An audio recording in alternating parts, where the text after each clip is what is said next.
What's happening, crypto farm? Happy Friday. You've woke up nice and happy today as you will be tomorrow if you're not in work or when you're off work. So good morning, welcome back to Love for Crypto. I'm Scott, and whether you're watching on IGTV, Facebook or YouTube, it's a pleasure to have you here, so thank you. Ripple Insights, give yourself a Google search Ripple Insights.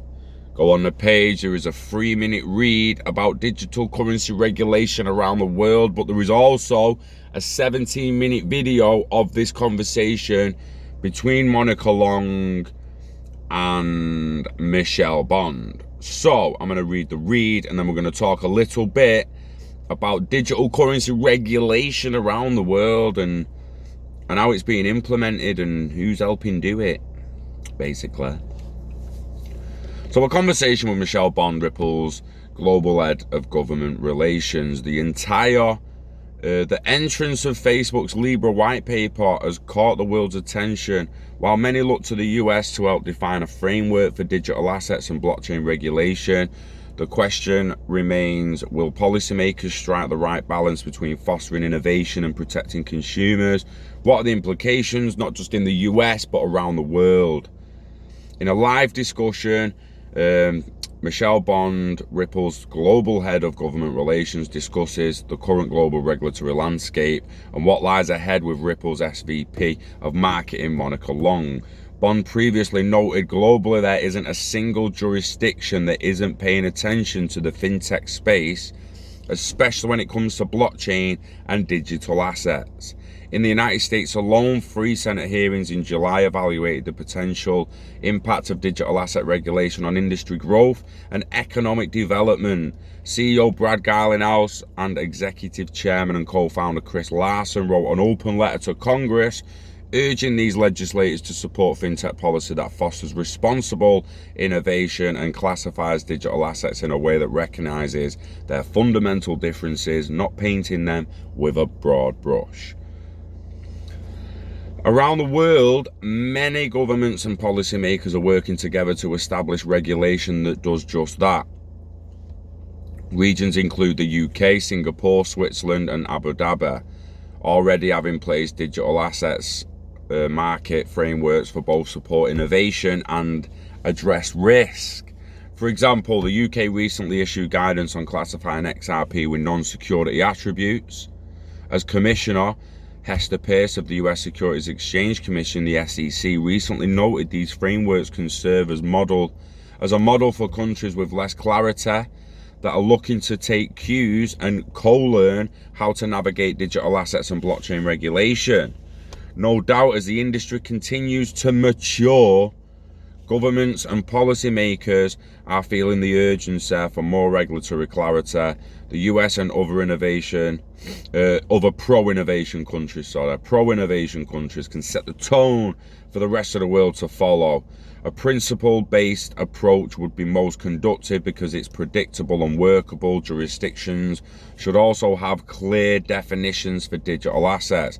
The industry is still in the early stages and needs policy frameworks to help it evolve and scale over time. Interesting.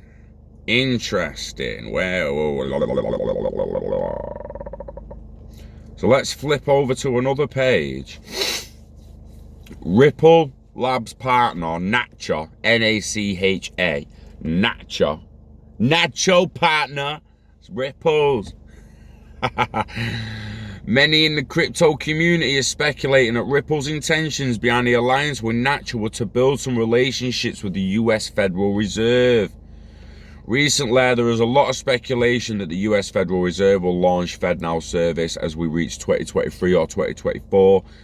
Interestingly, Ripple has been in partnership with NACHA for almost 5 years now, and NACHA works very close with the Federal Reserve as well as 11,000 members within it.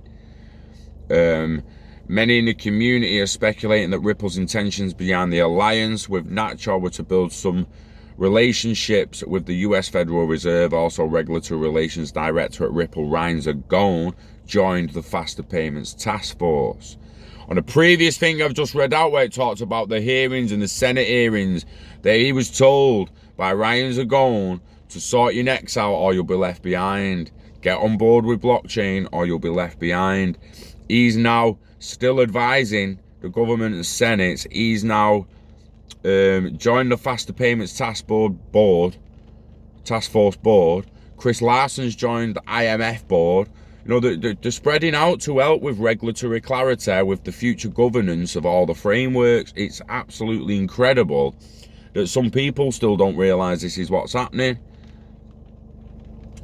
So many, and now after all, as the Federal Reserve is rumoured to start FEDNOW service, people have started connecting the nodes that Ripple might play an important role in FEDNOW service of the US Federal Reserve. Let's see how vital the Ripple NACHA partnership itself is. Back in June 2014, Ripple Labs announced to the world its decision to join the NACHA Payments Innovation. NACHA Payments, baby! As a startup company that is credited for creating a platform for virtual payments and settlements using existing fiat currencies, Ripple Labs was quick to join a partnership that promises innovation around the transfer of money. According to the statement that was released by Ripple Labs, having invaluable experience in developing and overseeing industry standards for years, institutions such as SWIFT and NACHA play a pivotal role in shaping new payment technologies and systems around the world in a manner that is safe and productive. According to many crypto financial analysts, Ripple's decision to join the NACHA Alliance is proof that the crypto company is expressing its interest to move towards the banking sector. Keeping in mind that Ripple gateways can be configured to abide to your own, to know your customer KYC, anti-money laundering AML policies. Some believe Ripple could make a good banking partner. This fact positions Ripple XRP above other virtual currencies such as Bitcoin in the crypto adoption by banks. Basically, it is happening. It's happening, guys. Whether people like it or not, governance is increasing. The regulatory clarity is becoming clearer week after week after week. It's just a matter of time before it starts really, really moving. Words like mature, excuse me, to see the tech mature.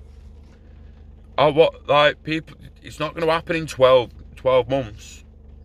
You're not going to see the maturity of a brand new technology within 12 months.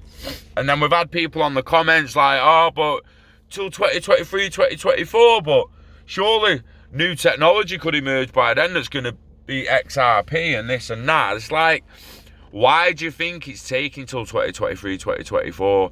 They've been due 6 to 7 years now, yeah, of the ledger. That would be, by 2022, 23, 24, it's 10 years of the Ripple ledger. Constantly closing ledgers every 4 seconds, every transaction going through. No danger. No danger. No mining bullshit, yeah, no hash power bullshit. It's just fucking does it. Boom, boom. Per second payments in the future, baby. If it was that easy to make that technology, more people would have made it. Also, if more people made it, the banks ain't going to just jump to that one. They're going to want to see proof it works better than Ripple for as long as Ripple has been proven to work. So you've got 6 or 7 years already that you've got to start proving that you're better than Ripple. You're like, oh, you're better than Ripple. Well, where's your 7 years of fucking transaction logs that proves you're better than Ripple, mate? It'd take anyone 7 years to get above Ripple now, in my opinion, with a bank. So, and with Ripple still there, you fucked it. So you go open source and you build on XRP.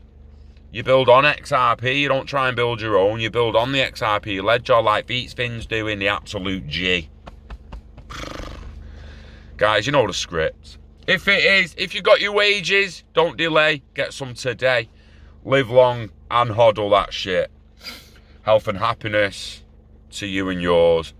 I hope you enjoy your Friday. Have a good weekend, whatever you get up to. And you know the score. We love crypto. We love XRP. and we love you. Fuck yeah. Peace out.